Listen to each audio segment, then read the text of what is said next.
I was having a conversation with somebody the other day, and the question came up. We were talking about this particular person, and the question was, what can they do to fix their life? What can this person do to change their life? And so you take anybody, everybody knows somebody who has a life that sucks. There's always that guy or that chick whose life's a wreck. They go from problem to problem to problem relationships, problems at their job, problems with their health, problems with the law, over and over and over. The question is, how do you fix that? It's actually really simple. There is a universal principle that works for all ages, all circumstances, at all times, in all places. And it's quite simple, but they don't seem to teach this, so I'm going to share it with you. The circumstances in everybody's life, yours, mine, and everybody you know, those circumstances are the product of our habits. My life is the result of what I do every day. And everyone else's life is the same. The habits that produce my circumstances are created by the way I think.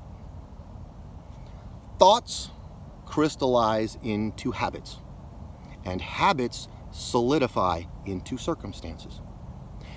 We all know that person whose life sucks and they keep having the same problems over and over and over. It's like they're trying to solve a problem with the same thinking that got them in the problem. Well, that's exactly what they are doing, because they're fighting circumstances, wanting to change them, maybe trying things or attempting to make things different, but they can't ever seem to do it because their habits produce those circumstances that they're trying to change. So how do you change those habits? Well, that's nearly impossible too, because those habits are the result of how you think.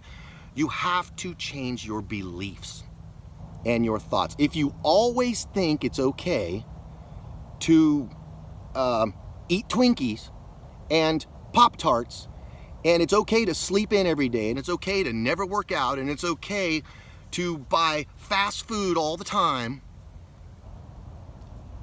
that's what your habits are going to be. And your circumstances are going to be, you are an out of shape, unhealthy, you're going to be in a wreck.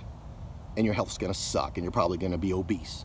And you're going to have no energy, and you're going to be totally not attractive, and your self-esteem's going to be miserable, and your energy level's going to be terrible.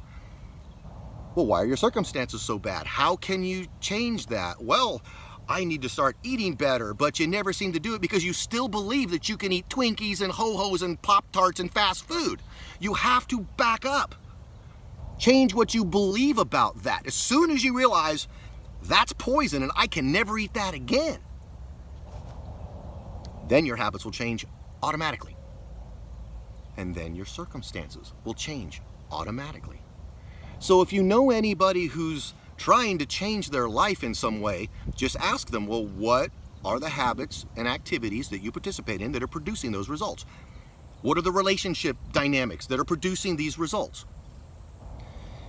Whatever it might be. And then you explore why they allow those habits to dictate their circumstances. What is it that they believe that makes them do the things they do that create the life they have? This is a profound principle that seems to be a big mystery and nobody understands it. I don't know anybody who taught it. I think the first time I actually heard this spelled out was I think he was a British author named James Allen, and he explained it pretty well.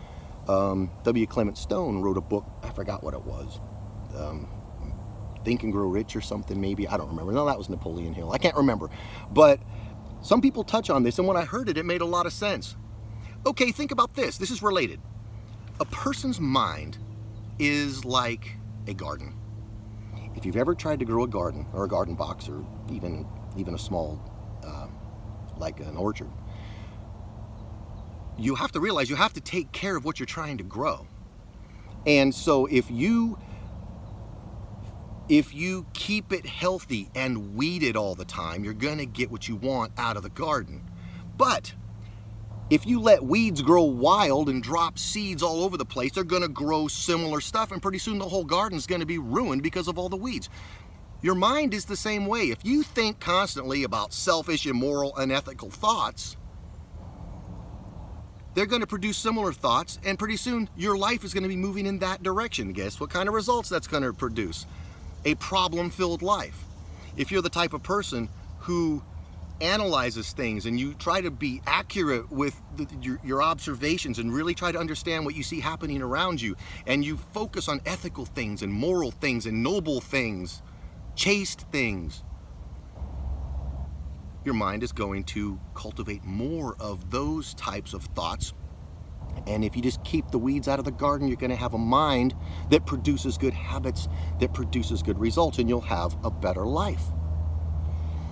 So I wanted to put that out there because I don't know a lot of people talking about this, and no one's probably even listening to me, but here's a chance to hear it. So I hope that this maybe meant something to somebody, because honestly, it is a real life changer.